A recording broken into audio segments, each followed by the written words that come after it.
Hi, I'm Merlin Tuttle, and here we're on our way hiking to our second camp, and this is no planned event falling through like that. The trail was fraught with 10 to 30 foot deep pits all over the place, covered over with narrow layers of roots and moss. And clearing our next camp was a real challenge too. We had a hard time getting trees to fall because they're held together by vines up top.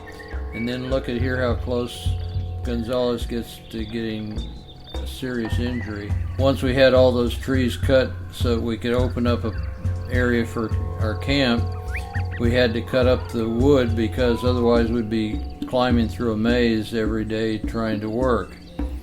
So they made flooring for our work areas. They made tables, benches. This is our kitchen area. Fred and I had our hammocks under this tarp, covered with mosquito nets. Here he is cooking breakfast. We practically lived up there on oatmeal, powdered milk, and Carnation instant breakfast.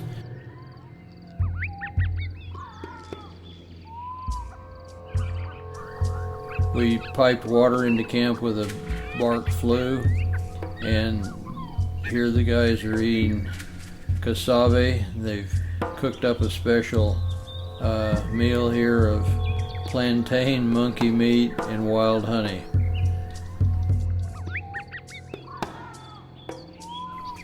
Here Fred is answering a kind of a check-off letter from his wife. We had couriers going up and down to bring new food and supplies, and his wife Virginia sent him this letter: check here if you're happy, check here if you're disillusioned, check here if you're getting lots of specimens. And those monkeys that were eaten, their skulls and hides are now in the Smithsonian's collections.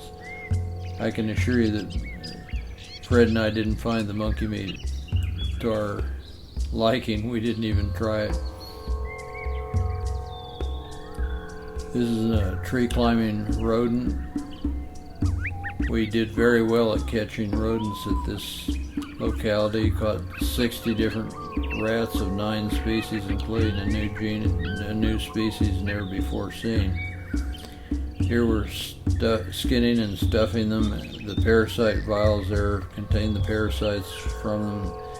Here they're pinned out, ready to dry. They'll later be packed with paradichlorobenzene cotton. Here I'm packing, getting ready to go down a little early to base camp so I can help arrange packing to leave for our next location, which will be Boca Mavaca. Has a 15-mile hike in one day over really tough trails to get back down to base camp. That's what our shins looked like after that trail. And here are specimens from Cerro Duida packed with paradichlorobenzene cotton, getting ready to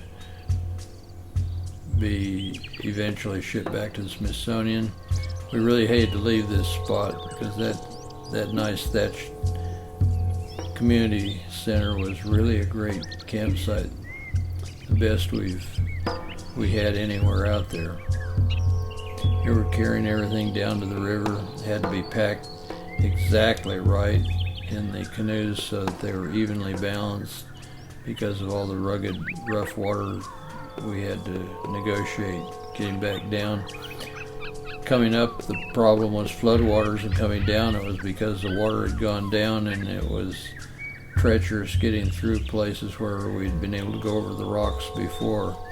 Here we're having to portage again, once again carrying tons of equipment and gasoline around and reloading it on the other side. Finally we got our three canoes. Because of the shallower water going down, we had to get an extra one. And are on our way to Boca Mavaca.